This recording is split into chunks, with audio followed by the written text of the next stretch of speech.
Growing older, it's getting harder and harder to make time for all of these massive RPGs, with Assassin's Creed Odyssey being as big as it is, overwhelmed with just traveling from one island to another. And like leaving off in the middle of a chapter in a good book, it leaves to a lot of immersion and momentum to be lost in between launches. And as much as I'd like to say I can smash through any title with ease, it simply isn't the case anymore, leaving me to strategically picking out what will be worth a full playthrough. Can I make something out of it, and will I just burn out halfway through? This set of ancient rules and principles has brought me to a lot of smaller indie titles, as well as story-rich games and efforts to make my playtimes as satisfying as possible, and I've loved it. Remembering the year and a half I went Let's Play crazy, I felt a lot of fatigue back then, opening a million different games and trying to finish them in a timely manner left me a lot of blank stares and creative fatigue, let alone wasted time. And I can't tell you how hard it was for me to try and finish, like 5 Nights at Frumpty's, I believe it was, a FNAF game about an egg, or any of the other Jolt game series that I started, with classics like Lotus Eater and Poop in My Soup, which actually went on to be a pretty fairly successful game. But as I look back, I remember all the fun I had trying all those different adventures out and the different stories, whether I only enjoyed them for a few hour installments at a time. It really gave me a broader spectrum on the gaming industry and what a true art form it really can be. And thus brings me here to one of my favorite hobbies and one of the only ways I can justify my gaming habits. It's healthy if I'm doing something creative with it, right? 3 hard drives later, filled with full playthroughs of every game I played for the past year, and a Google Docs account chocked to the brim with scripted reviews and video essays in the works ready to go. But looking back at all those long nights recording and editing repeat, there's a few games that really stuck out in the early days of Bront, and once in a while I like to revisit them and see if they still hold up. Stepping foot in the forest one more time, I opened up Steam and hit the old install button on Firewatch, one of the most memorable games of 2016 for me, alongside that mysterious era in YouTube that just feels like an old relic of a great summer at this point, when everybody was free and shit just happened. Leafy was out in the wild slaying any 12-year-old with a hugely successful following, and Keemstar could declare anyone in the world a pedo at will. Oh yeah, that's how it got here, isn't it? Bless you, Papa Franco. Firewatch really struck a chord for me back then, with its slow boil story and interesting conversations between protagonist Harry and Delilah. Harry, a man in his late 40s running away from his life at home with a wife with early onset Alzheimer's, and Delilah staying mostly a mystery through your playthrough, but displaying a lot of heart and a wholesome yet sarcastic attitude. And I'm listening to the soundtrack now as I write this, and it may be forced, but I feel just so goddamn pure and happy. Alright, Firewatch really has just a fantastic OST. Definitely check it out. Great driving music, great writing music. Between this and a bunch of Persona 5 like just chill songs, I really do find myself writing to this music a lot. Initiating this strange to describe game, you'll be greeted with a tragic little set of questions to start that empty void you call a heart ablaze with emotions and empathy.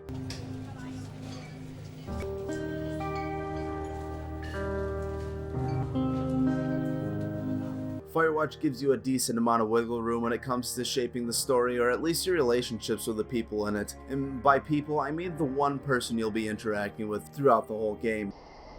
So what's wrong with you? Excuse me? People take this job to get away from something. So what's wrong?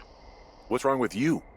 And while Firewatch really seems to be a pretty big hit or miss amongst the gaming community, whether through YouTube controversies or a general misconception about the game, it's about the only thing you'll really be doing in this, other than walking to various locations spread out through the beautiful landscapes of the Shoshone National Forest in Wyoming. And I think this is a real place, but I'm an indoor kid. And just so we're being clear, Firewatch is a straight up walking simulator with a few small puzzle segments that you'll need to complete or progress through in order to unlock other parts of the map. And honestly, I think games like this, you really shouldn't be holding up to puzzle standards like that, because they really are just about the story, but that is my personal opinion, and I guess you do have to judge a game by the gameplay. But now that that's out of the way, if you're into the walking sim genre, this was a plus for me. It's definitely one of my favorites, with a unique story with a bunch of different takes on itself, twisting and turning from subjects of relationship loss, friends passing, psychological mysteries, and government intrusions.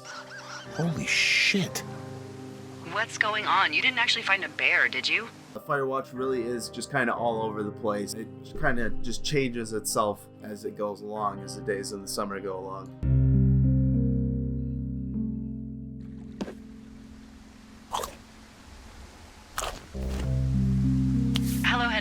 having a nice afternoon? Firewatch brings it all to the table in its 4 to 5 hour playtime, and it always leaves me with a bittersweet smile and an awesome feeling of melancholy that would leave Billy Corgan smiling, chatting your way through the forest with powerful NRE vibes. I don't talk to the other lookouts as much as I talk to you. Not in the same way. With Delilah flirting back and forth and goading personal truths out of each other that'll leave you wanting more of that will they won't they dynamic. And the view along the way is just downright gorgeous. Firewatch's art direction is superb, and a wallpaper heaven for any screenshot enthusiast, with woodland critters to be found here and there, and some truly intense moments that weigh in my own personal fears with random encounters with unknown suspects out in the middle of nowhere. Firewatch does a phenomenal job at keeping the moments rolling, never stopping on one subject, but building it to be a greatly paced story that satisfies for the most part. This is another title that feels almost like a book, relying almost completely on dialogue to progress the story, and it utilizes this well. Conversations between Harry and Delilah feel genuine. The voice actors did a great job at displaying real fear, angst, stress, joy. Harry by himself comes off as a genuinely sweet guy with a heart of gold, but at the same time troubled by what he's done to help his wife, Julia, a biology professor diagnosed with Alzheimer's at an early age, causing her and Harry to lose the life they had built together, and ultimately is left at home as Harry goes out to find some purpose in the beautiful woods of Wyoming. As you go through the days of the summer, monitoring the forest fires to come, stopping any woodland wrongdoings, you'll be exploring the terrain, climbing up and down shale slides as you uncover clues that will seem to mean nothing until later on in the story. Being a forest ranger or something of the sort has never felt so fun, with witty conversations happening about every minute or so. Okay, you've killed 3 husbands. You're a black widow and you're just out here until the heat dies down and then you'll kill again. Ooh, very good. Bravo, Henry. Say you got fired from your job and have finally decided to write your novel. That's the sort of bullshit reason you'll find a man out in the woods. You'll never get bored of the lush greens and oranges that surround you, from Two Forks Lakes, where you'll be suppressing a couple of rowdy teens with fireworks and a poor recycling etiquette, to old caves blocked off to the greater good of the people. Firewatch feels very off at points and really uses the isolation of the forest to play with you. One moment the game really gave me chills on my first playthrough with you guys back in like 2016, 2017, with the sun setting on the park and you're trying to find your way back to Two Forks Ranger Outpost or whatever, and you just look up in the mountains and suddenly a lone figure shining a flashlight down at you is just chilling on the cliffs, and then you just find out that your cabin's trashed later on, and that really gave me a shock. It kind of felt like the feeling, I don't know, it's a common fear of me where I look out of the window in the dark and I'm just waiting for somebody to like peek their head in through the corner of it and just scare the ever living shit out of me. But the Firewatch does a really good job at just making these weirdly unique moments without using like jump scares or anything, and it's appreciated. I never knew what to expect from this game. At the first sight of things to go wrong, it seemed like somebody might be chasing me through the woods in a half hour or so, but then you start finding transcripts of conversations between you and Delilah that only thicken the plot that much more, and who's out there? Who's watching us and why? And to be honest, the game never touches down on everything it brings up or how exactly all the requirements for such events to take place even got there, but it really gave me a sense of unease. I don't find this a lot in games with mostly relying on jump scares and whatnot. Firewatch does a great job with its atmosphere and story direction, using small events and fragments of dialogue to build up tension. One scene where Harry and Delilah stop talking to notice somebody else is just breathing over the radio frequency. And this seriously just left me feeling just plain unsafe and alone in my room with headphones on, and stands to be a pretty memorable moment in my gaming career. And honestly, right now, reading this little script or whatever, I'm getting goosebumps, because it's about 3 a.m. right now, and I don't know, I don't want to hear radio static and somebody breathing over me.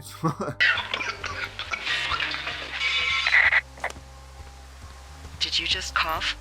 No. Did you just cough? No. Oh, fuck. Fuck.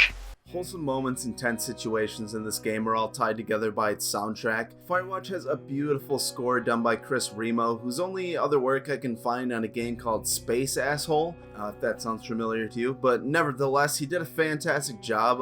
It really ties the room together. From the music in the intro sequence, building Harry's life with Julia leaves me with just a feeling of lost love and tragedy. And we're getting poetic here, I know, but listen and watch this.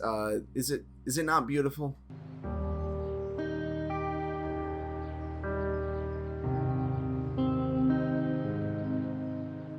Are you hearing this?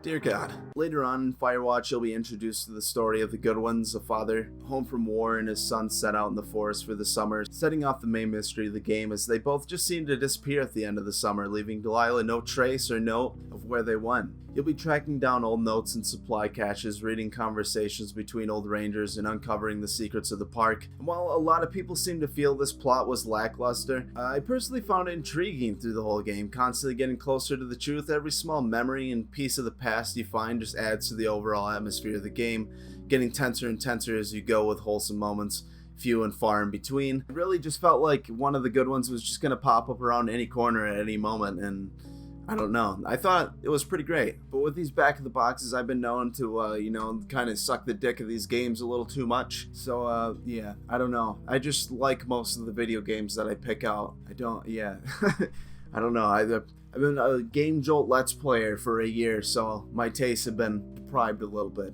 Watching Harry and Delilah try to figure out what and who they're involved with just feels great and pulled me in the entire time, never really leaving me with a dull moment. Maybe a few in the beginning of the game, but almost everything here is connected and needed to tie the whole story together with only a few questions of my own to be asked, like, for one, where did all the equipment come from to begin with? No way one man can obtain all that so stealthily, but even this, I might have just missed a note or misheard a conversation, so I'll give the game a chance to explain itself on my next playthrough. When you do finally reach the end of certain plot points, you're left with quite a feeling of remorse and sadness for the people affected here. Everything feels genuine, and it doesn't feel like some weird creepypasta story or too convenient. And like I said before, if you're into walking simulators, as much as I hate to call it that, you'll be in for a treat, as Firewatch really is just a quality experience, not being super long, but packing an awesome memorable experience in its short playtime, and will always be one of my yearly rotations along with Abzu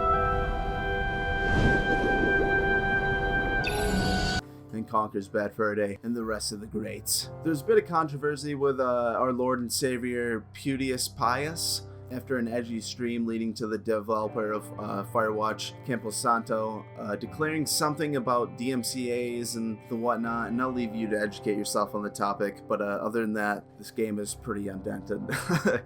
Yeah, there's some stuff that went on there. Did you know it was made on the Unity engine? It's always nice to see something like this after the 400 some Game Jolt horror games we played on Unity, and I hope it stands to be an inspiration to the smaller dev teams out there. Camposanto also has a new game in the works that I'm interested to see how it pans out.